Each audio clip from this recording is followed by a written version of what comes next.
Aujourd'hui, on va parler d'une stratégie qui utilise également des moyennes mobiles. On a fait une vidéo qui s'appelle « On améliore la technique de ChatGPT ». C'est une technique où on utilise deux moyennes mobiles pour trouver nos points d'entrée. On vous met le lien en description. La stratégie d'aujourd'hui peut être utilisée en swing trading ou en day trading selon les besoins de chacun. Nous allons nous servir de trois moyennes mobiles qui vont nous indiquer le sens de la tendance, la direction de nos trades et nos entrées. Dans cette stratégie, nous allons utiliser les paramètres suivants pour les moyennes mobiles. La première moyenne mobile à 50 périodes est calculée sur le haut des bougies. La seconde moyenne mobile à 50 toujours est calculée cette fois sur le bas des bougies. Et on termine avec une troisième moyenne mobile à 15 périodes cette fois, qui est calculée sur le cours de clôture. Les deux lignes formées par les moyennes mobiles à 50 forment un canal. La pente que forme ce canal nous donne une indication de la dynamique des marchés. On voit ici que le marché est orienté à la hausse, et là, qu'il a pris la direction de la baisse. On tient à rappeler que pour créer une technique rentable, il faut avoir un plan avec ses critères d'entrée et de sortie, le tout rédigé dans un cadre afin de ne pas en sortir pour trader avec régularité. Si vous cherchez un plan fiable, Instant Trading vous propose la technique BIT. Nous avons rendu la méthode accessible à tous en séparant l'offre en deux options, la basique et l'intégrale, qui comprend l'accompagnement de l'élève.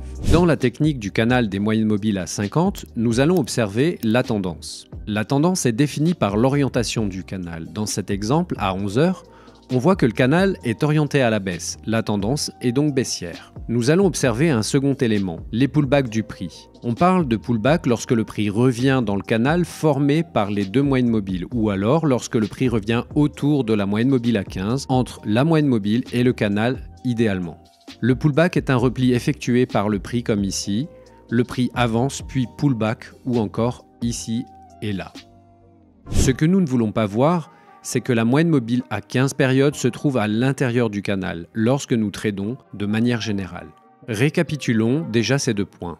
Nous voulons voir une tendance claire indiquée par le canal et nous allons trader les pullbacks dans une zone précise. Maintenant, parlons de la moyenne mobile à 15. Nous allons l'utiliser comme déclencheur de nos trades. Une chose importante à noter, si nous voyons que la moyenne mobile à 15 se trouve à l'intérieur du canal, nous allons considérer que nous sommes dans un marché en range ou bien que le marché est en train de s'inverser. On verra ça au cours de la vidéo.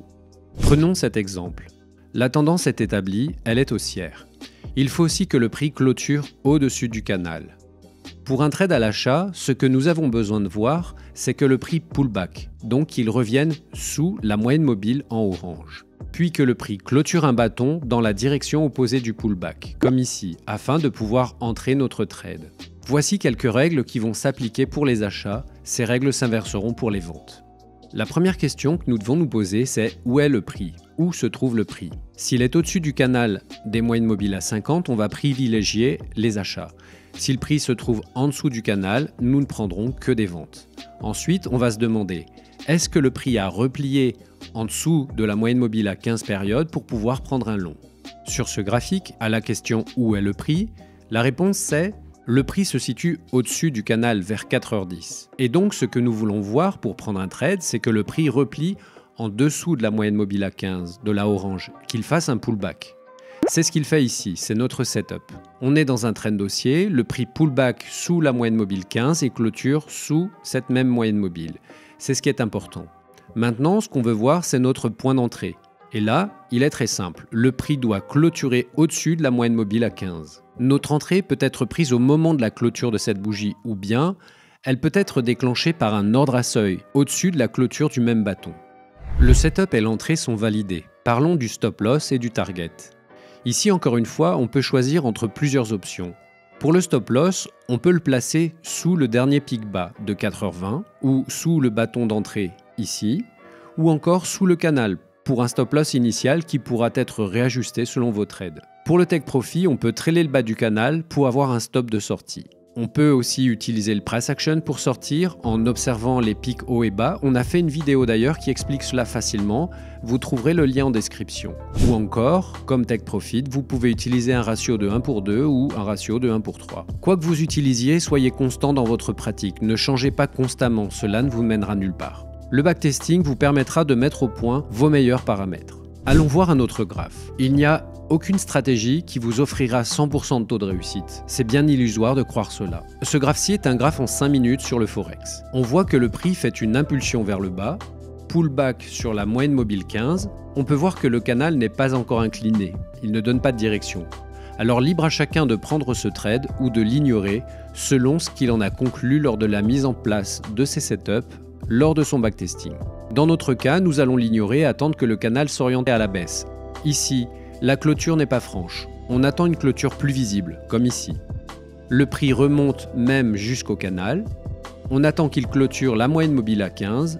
Ici, on place le stop loss au-dessus du swing haut. On décide d'un take profit. Encore une fois, vous devez faire votre choix en fonction de votre backtesting. Un peu plus tard, il y a un second trade qui se présente, ici.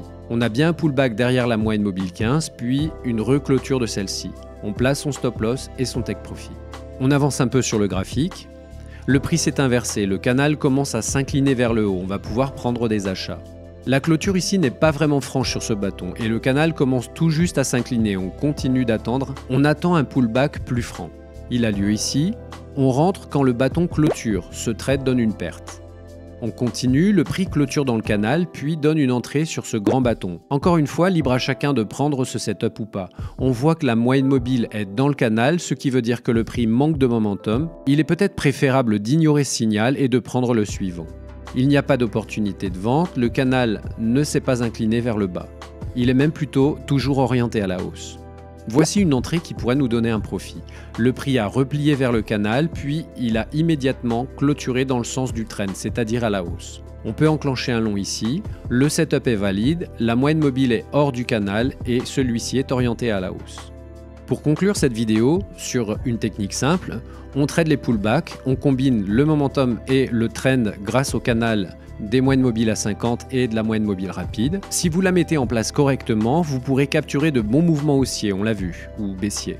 Pas forcément dès l'origine du mouvement, mais si le trend pousse fort, ça peut être très rentable. C'est une technique qui peut être mise en place en day trading, mais les trades peuvent être portés pour faire du swing trading en utilisant différents horizons de temps. Quelle que soit la technique que vous utiliserez, écrivez-la et intégrez-la dans un plan. Testez-la et clarifiez vos entrées et vos sorties. Merci d'avoir suivi cette vidéo, likez, abonnez-vous, à bientôt.